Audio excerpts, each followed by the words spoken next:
Shalom. This week we are reading Parshat Shoftim, Judges. Judges and officers shall you appoint in all your cities. Last week in Parshat Re'eh, Moshe Rabbeinu, Moses began to develop the theme of the place which Hashem will choose.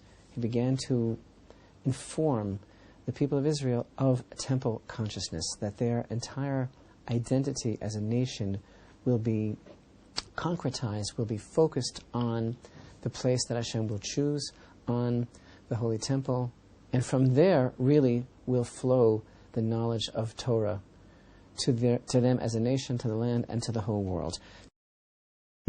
This week's Parshat Shoftim, we continue really with the idea of the transformation, the development of the people of Israel from a group of individuals to a nation, centered around this newfound consciousness, this newfound identity, the reality of the place that Hashem will choose in their midst, and the establishment of institutions for safeguarding, protecting, and developing the standards of the Torah throughout the whole world.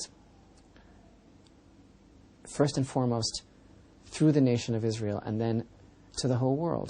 So we read, Judges and officers shall you appoint in all your cities, which Hashem your God gives you for your tribes, and they shall judge the people with righteous judgment. So these are going to be the officers that are going to see to it that the Torah is the rule of the land, and that the standards of the Torah are the standards of the nation. You shall not pervert judgment. You shall not respect someone's presence, meaning you shall not show favoritism. And you shall not accept a bribe, for the bribe will blind the eyes of the wise and make just words crooked. Righteousness shall you pursue, so that you will live and possess the land that Hashem your God gives you. And this concept, this double language, the repetition of the word tzedek, tirdof. Righteousness shall you pursue. It's sometimes translated as just and right, or that which is just and good. This is what you shall pursue. So this is such an important and central verse, as our sages tell us. From here, really, we learn everything. This is a direct result of the temple consciousness. The definition of everything is going to be the pursuit of everything that is right and good, of course, according to the Torah. And that will be the key, the verse tells us, so that you will live and possess the land that Hashem your God shall give you. So, again, from the temple shall go forth the knowledge of Torah. That will be the focus of all of our attention and identity as a people. And now, again, continuing this theme of the transformation of individuals to a nation, we have the concept of the institutions that will safeguard and uphold the rule of Torah, and really the quality of our lives as this nation of God in the Holy Land. The level of our existence shall be according to the Torah. And yet still, this seems to be an obligation of every individual, because interestingly we see that the verse is really in the singular. When we are told, judges and officers shall you appoint in all your cities, which Hashem your God gives you for your tribes, and they shall judge the people with righteous judgment. You shall not pervert judgment. You shall not respect someone's presence.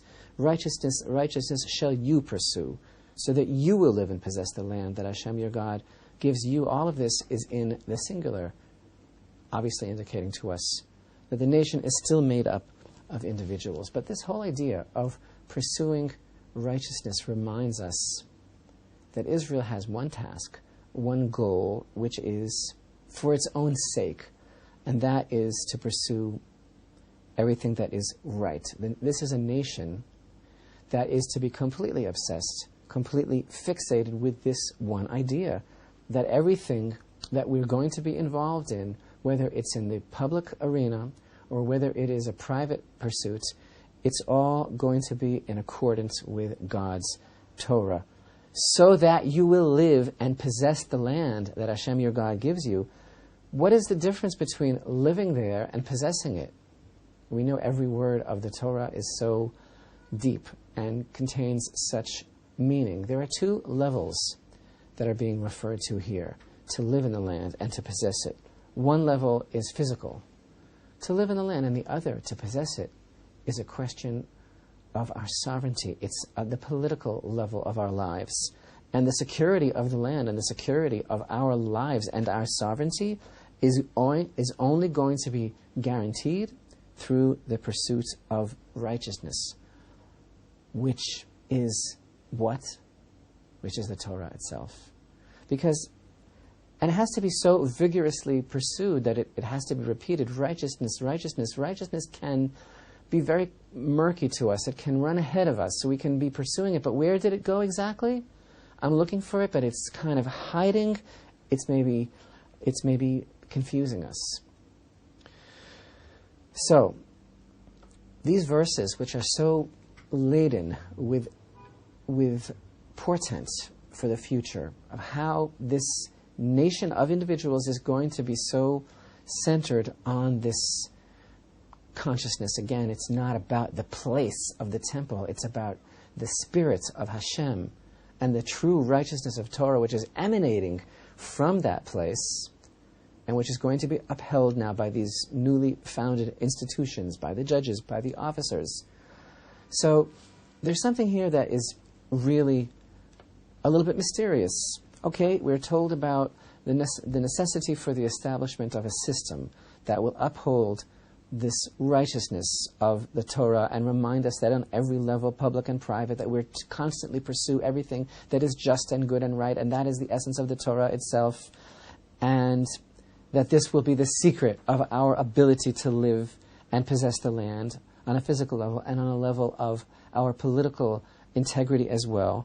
And then the very next verse that I read here is, you shall not plant for yourself an idolatrous tree. You shall not plant for yourselves an idolatrous tree, that's an Asherah, any tree, near the altar of Hashem your God, that you shall make for yourself.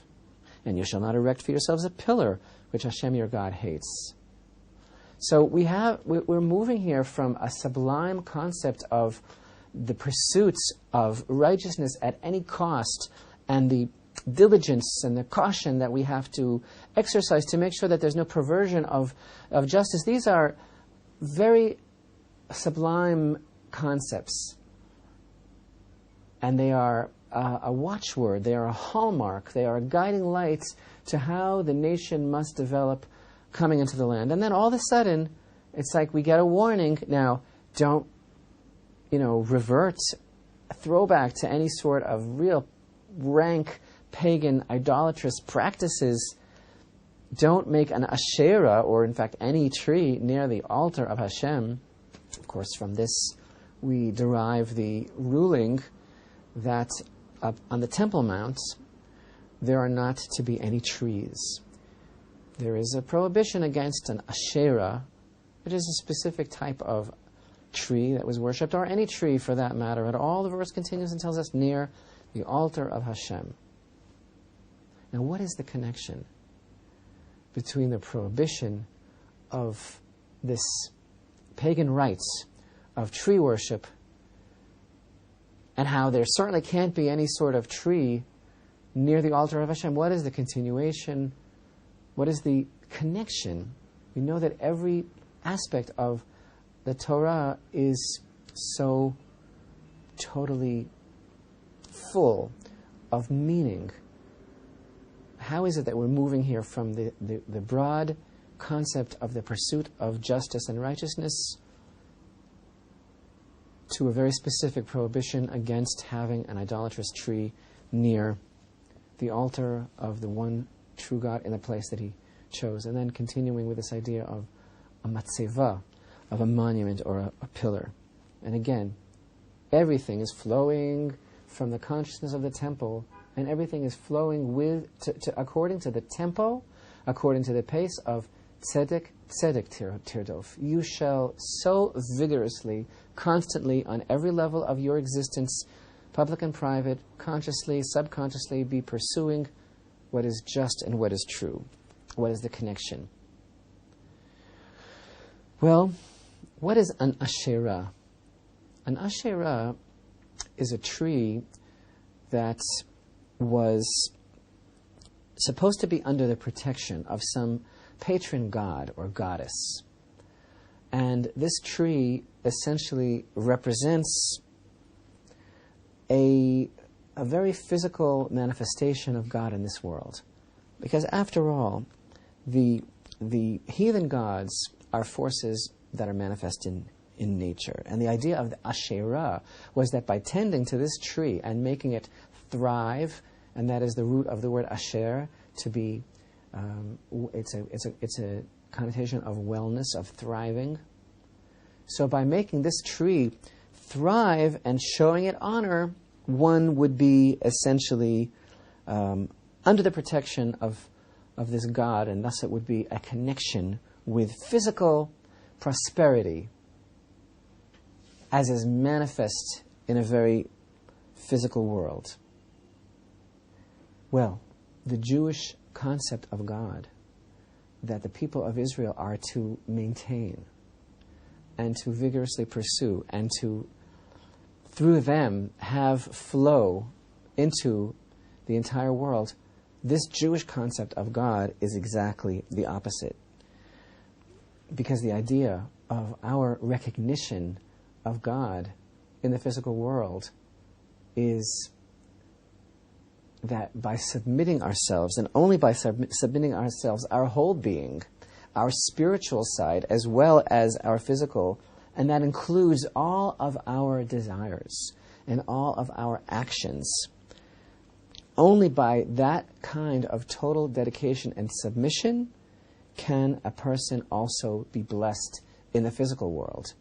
So this idea of the Asherah, the idea of the tree worship, of the worship of the God of nature, manifest in the physical world, is kind of like this pagan mindset of a shortcut, of a way to be connected holistically, they would call it. They would call it naturally, to the natural world, but without having to invest the work of self-improvement, of self-knowledge, the step-by-step devotion of the real avodah, of service of God, of submitting one's entire being to the oneness of God, and being and one's being a reflection, becoming a reflection of that oneness.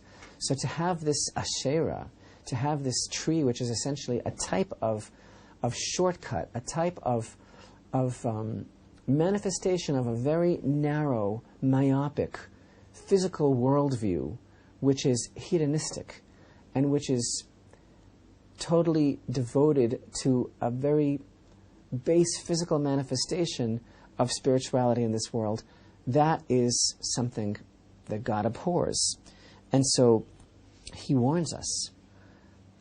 A tree of this nature, an outcropping of a mere physical, skin-deep level of relationship with some God that we attach ourselves to, a God, only for the purpose of trying to guarantee our success in a world without meaning, without true meaning. We are warned specifically not to plant such a tree near the altar of the God of Israel. And the verse tells us, and this is so beautiful, the verse says, "You shall not plant for yourselves an idolatrous tree, any tree, near the altar of Hashem your God, that you shall make for yourself." And this is the language of the verse, not to plant this tree near the altar asher ta'aseh lach. It's the altar of God. It's the altar of the one true God. It's his altar, but you're making that altar for yourself.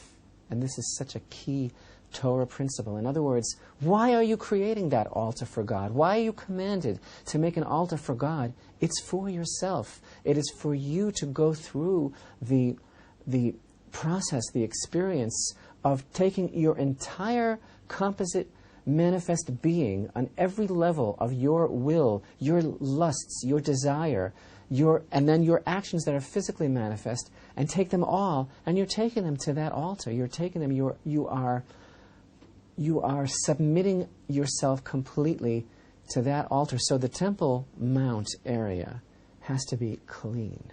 It has to be smooth. There can't be any of these outcroppings of this type of mentality that a person could just somehow circumnavigate what it really takes to be a person in this world, to take everything that you are and to take that to Hashem's altar, the altar that you make for yourself. Why are you making Hashem's altar? Does He need it? Does He want it? No, it's for you. Hashem's altar, He says, the altar that you make for Hashem, your God, for yourself. It's all about coming to that altar and going through everything that you go through, bringing something to that altar in order for you to become the person that you could become.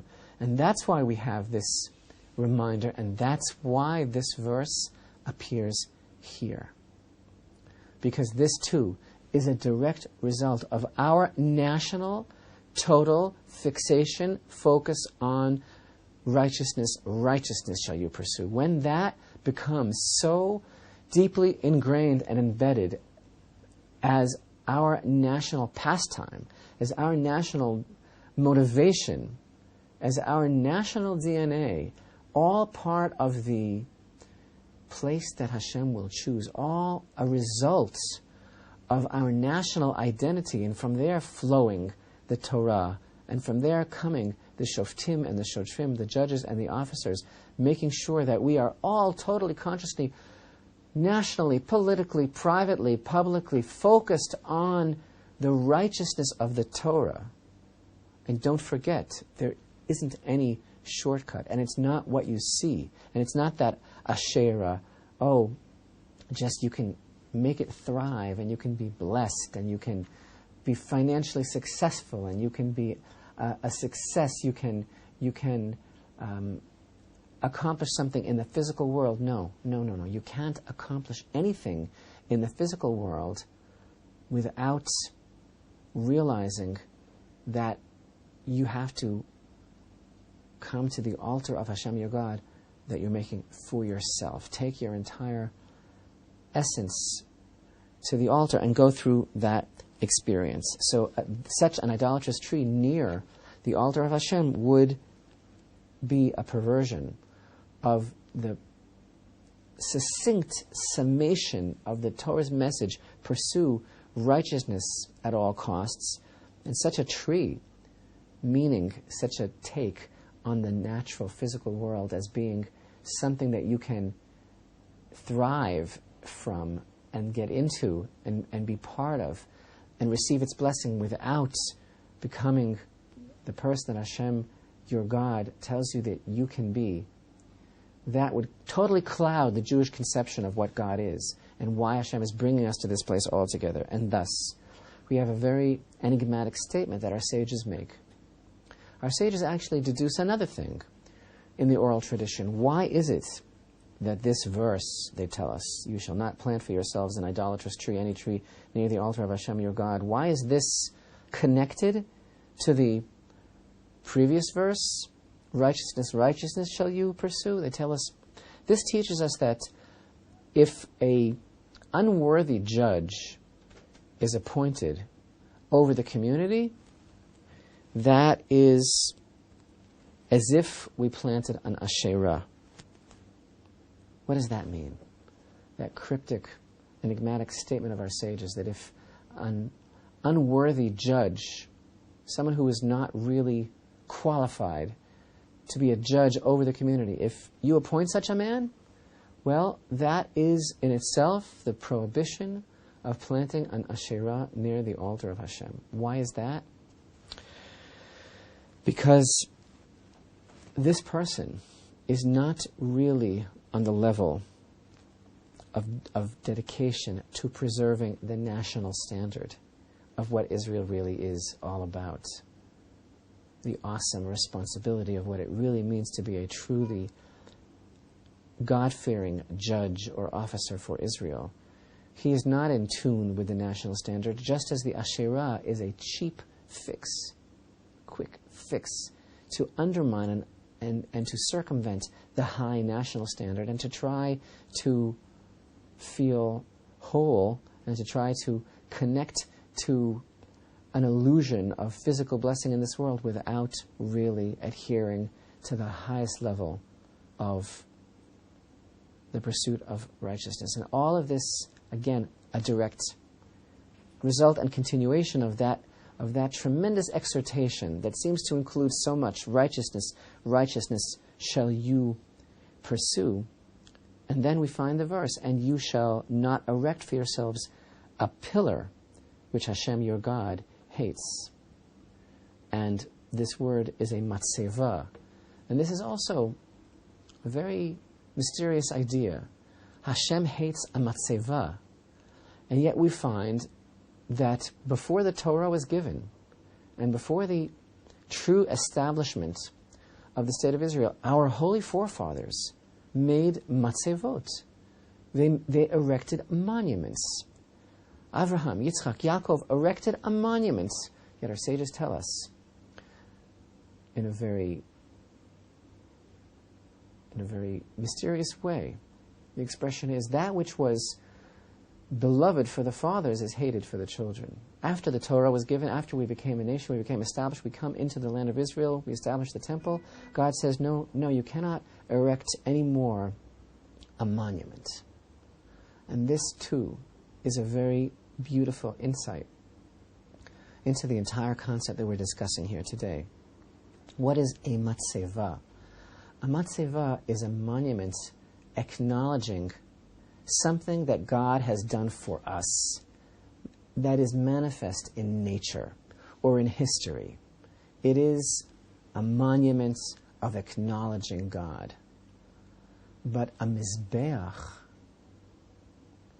which is also erected by human hands, just as a matzeva, a pillar, a monument, is a few stones that are put together in acknowledgement of God. But a mizbeach is a few stones that's put together by human hands, but that is totally different. That is the true essence of Jewish worship of the one true God, that we are now authorized and entrusted with as becoming a nation and is coming into the place that Hashem will choose, because it's at the Mizbeach that we don't just acknowledge what God has done in the natural world or in history. It's where we submit our entire selves to Him. And from this time on, what was beloved for the forefathers, before the Torah was given, a matzeva, the establishment of a monument, is now God abhors for His children. He expects the nation to continue now on this path. It's no longer sufficient to recognize God's presence throughout our history and what He has done for us. Now it's necessary for us to totally submit ourselves, every aspect of our being, of our desires, of our innermost nature. It's necessary for us to submit that, and that's the experience of bringing something to the altar. And that is the national destiny of the people of Israel. That is the natural outcome of our